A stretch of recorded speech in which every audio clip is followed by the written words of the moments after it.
प्राचीन काल में सुधन्वा नाम के एक राजा थे। वे एक दिन आखेट खेलने के लिए बन गए। उनके जाने के बाद ही उनकी पत्नी रजस्वला हो गई। उसने इस समाचार को अपने एक संदेश वाहक शिकारी पक्षी के माध्यम से राजा के पास भिजवाया। समाचार पाकर महाराजा सुधन्वा ने एक दोने में अपना वीर्य निकालकर पक्षी को दे दिया। पक्षी उस दोने को राजा की पत्नी के पास पहुंचाने के लिए आकाश में उड़ चला। मार्ग में उस शिकारी पक्षी पर दूसरे शिकारी पक्षी ने हमला कर दिया। दोनों पक्षियों में युद्ध होने लगा।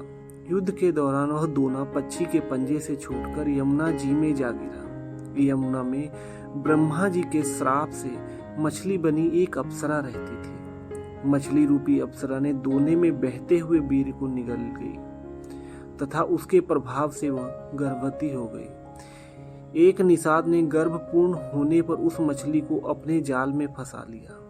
निषाद ने जब मछली का पेट चीरा तो उसके पेट से एक बालक और एक बालिका निकली।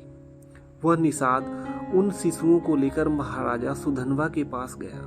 महाराजा सुधन्वा के पुत्र न होने के कारण उन्होंने बालक को तो अपने पास रख लिया, जिसका नाम मत्स्यराज हुआ, परंतु बालिका निषाद के पास ही रह गई और उसका नाम मत्स्यगंधा रखा गया, क्योंकि उनके अंगों से मछली की गंध निकलती थी।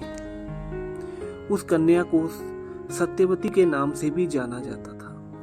बड़ी होने पर वह बालिका नाव खेने का काम करने लगी।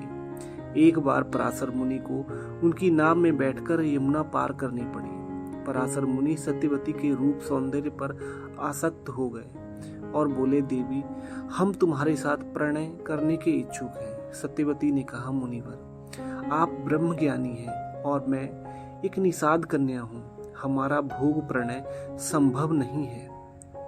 तब पराशर मुनि बोले, तुम चिंता मत करो, प्रसूति होने पर भी तुम कुंवारी ही रहोगी। इतना कहकर उन्होंने अपने योग बल से चारों ओर घने कोहरे का जाल रच दिया और सत्यवती के साथ संभोग किया। तत्पश्चात उसे आशीर्वाद देते हुए कहा, तुम्हारे शरीर से जो मछली की गंध निकलती है वह सुगंध में परिवर्तित हो जाएगी।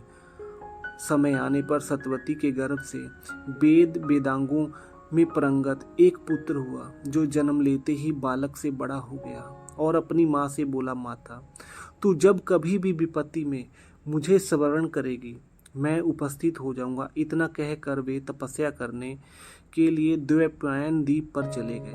द्वैपायन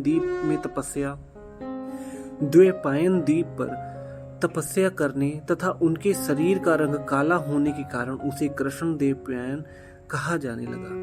आगे चलकर वेदों का भाष्य करने के कारण वे वेद व्यास नाम से विख्यात हुए। दोस्तों, ये तो थी महर्षि वेद व्यास जी की पौराणिक कथा। अगर आप ऐसी ही और ज्ञानवर्धक सनातन धर्म से जुड़ी हुई देवी देवताओं की कथाओं को सुनना चाहते हैं तो हमारे चैनल को सब्सक्राइब करें। जय माता दी।